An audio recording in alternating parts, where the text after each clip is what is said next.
Азыр түшүндүрүп атам да сагачы. Биринчисинде могу эсепте эмне деп турат? Биринчисинде аныкталуу областын тап деп атат. Область определения.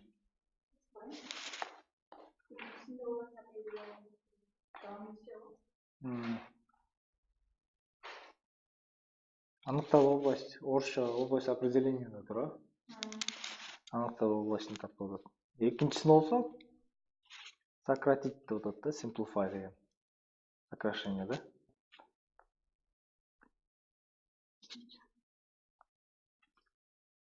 Биринчисинде аныкталуу областын тапкандачы.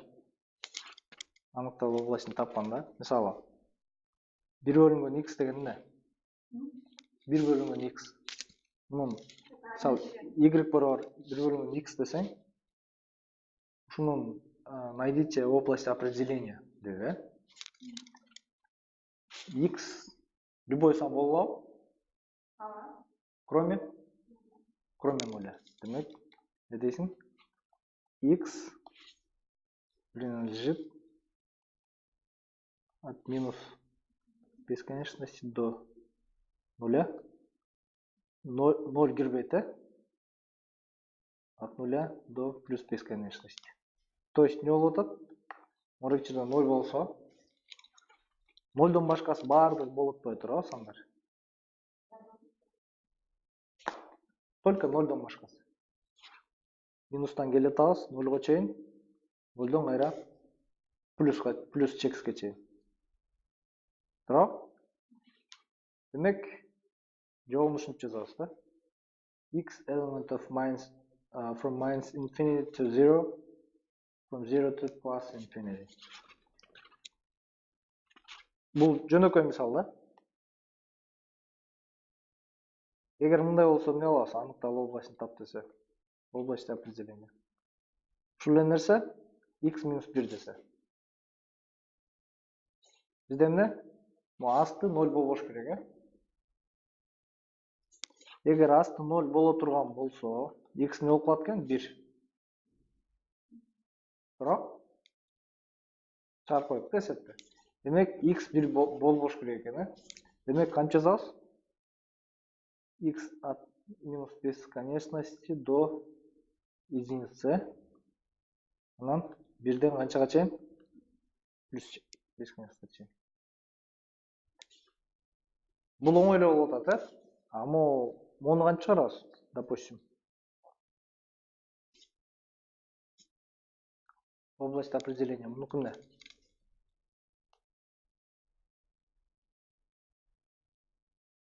Мунуку деле эмне? Бөлчөк болуп атабы? Дробь, Рациональное выражение.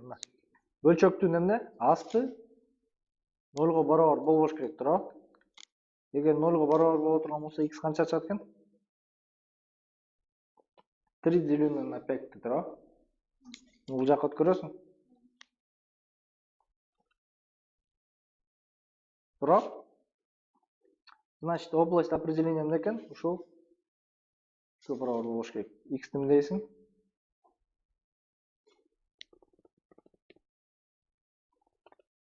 Бул жерде мынтип эле жазып коюп тур да. Барабар болбош керек деп элечи. Область определениясынчы. Биз деле ушинтип жазып койсок болот да. Бирок монтип жазсак, дагы тагыраак болот да.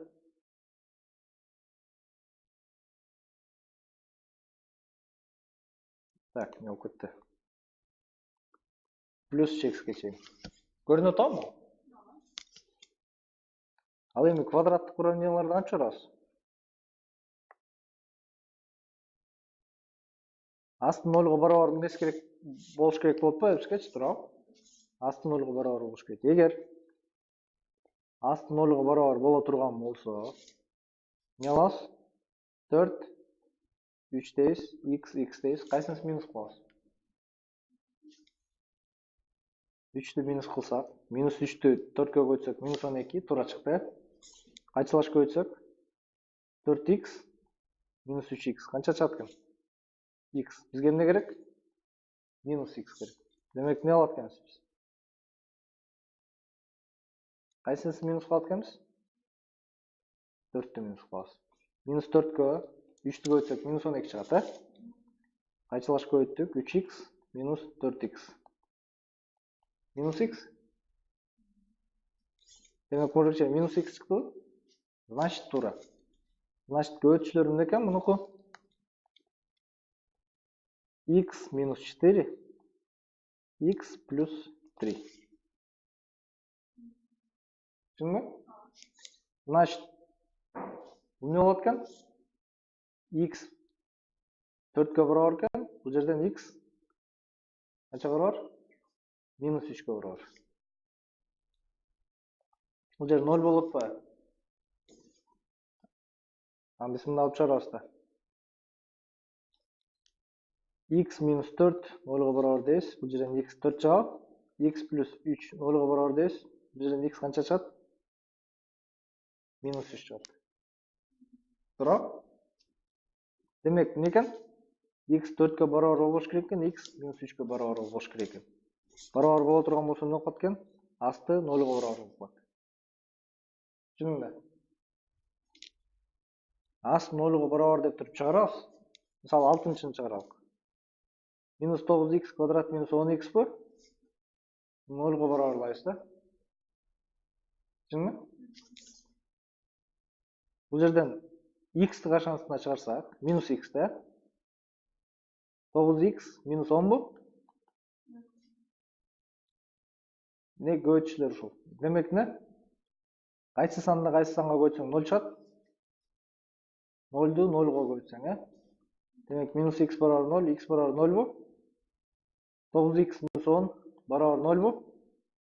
9x барабар 10. X барабар 10 бөлүнгөн 9. Демек, аныкталуу областы эмне экен? Ушуларга барабар болбош керек. Любой сан. Понятно? Могу үстү жагы ошондо 1-ден баштап 6-га чейин аныкталуу область. Область определения. Мында эмнени кылабыз? Могу асты жагы бөлчөктүн асты жагы 0-га барабар болбош керек деп туруп, эгер 0-га барабар турган болбосо, кайсы сандар чыгат? Ошол сандарды табабыз дагы, ошол сандарга барабар эмес болуш керек деп жазып коебуз да. Түшүндүңбү? Ошондо биринчиси ошондо, экинчиси болсо кыскартуу. Сокращение. Муну кантип кыскартабыз? Кайсы кыскарат? Бул жерден бардыгында эмне бар бул жерде? F бар. Демек, F-терди кашансына чыгарабыз. Бул жерде 9 калды, бул жерде G калды, э? 4F бу? F менен F кыскарат. Бул жер 9, бул жер G да. 9 плюс G барабар бөлүнгөн 4. Муну кыскарттык, э? Ал эми муну кантип кыскартасың?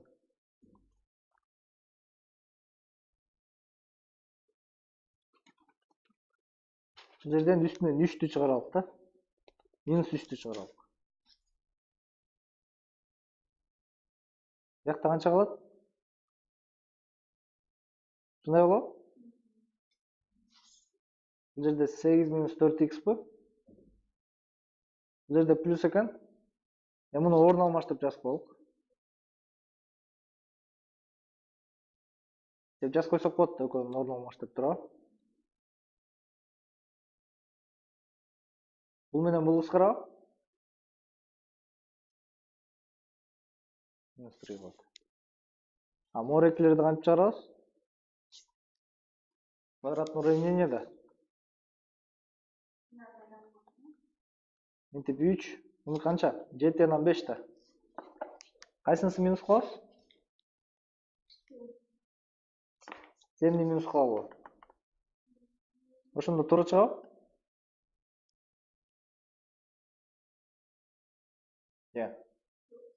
Кайсынысы минус кылат экенбиз? Ошондо туура чыгат, э? Минус 5x кошулган 7x кайсылаш көбөйтсөк барабар 2x. Демек, көбөйтүчүлөр эмне экен? X плюс 7 x минус 5. Эми бул жерде эмне бар экен? Бөлүмөн 5 минус x бекен. Бул менен бул сокращение болот. Бул жерде минус 1 калат, э? Неге андай? Анткени муну мынтип жазсак болот да. Астын жазалычы. 5 минус x эмне деп жазсак болот? Минус деп туруп, ушинтип жазсак болот да. Минусту кашан астына чыгарыпчы. Анткени көбөйтсөк минус x бу, минус x чыктыбы? Көбөйтсөк минуска минусту көбөйтсөк плюс 5, э? Минусту чыгарсак x менен x кетсе, x минус 5 менен x минус 5 кетсе, эмне калат? Ылдый жагында минус калат, э? X плюс 7 деленное на минус 1, э? Не калат? Минус x минус 7. Сокращение ушинтип сокращать этебиз. Түшүндүңбү? Муну кантип сокращать этебиз? X квадрат минус 9 деген эмне деген сөз? Кайсы формулага окшошуп атат? 3 квадратка барабар да. Тура? 9. А 27 эмнеге барабар? 3-түн кубуна барабар да. Тура? Бул жерде кайсы формуланы колдонобуз? А квадрат минус b квадрат. А плюс b'га. А куб минус b куб эмнеге барабар? А минус b. А квадрат. А b. Мурекчер b квадрат. Тура? Чөп? Ошо формула салабыз. Мына кандай болот?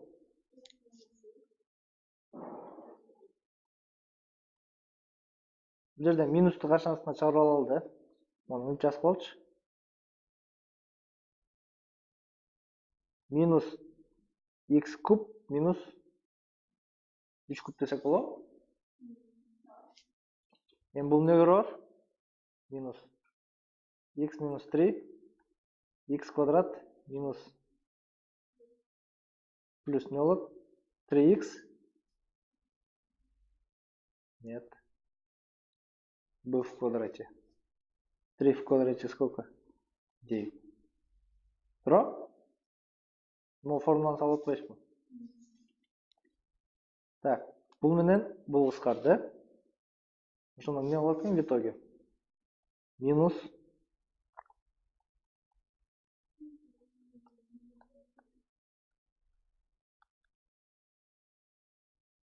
Все?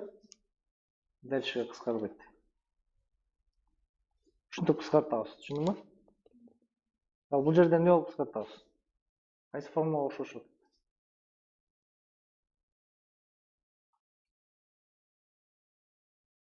Эмненин квадраты? 8 в квадрате. 9 в квадрате минус 8 в квадрате. Бул кайсы формула? Могу формула. Все, ушуга салып чыгарып Эми ошентип ушуларды чыгарып бер. Биринчисинде эмне алып экенсиң? Аныкталып албайсың. Экинчисинде сокращение дроби.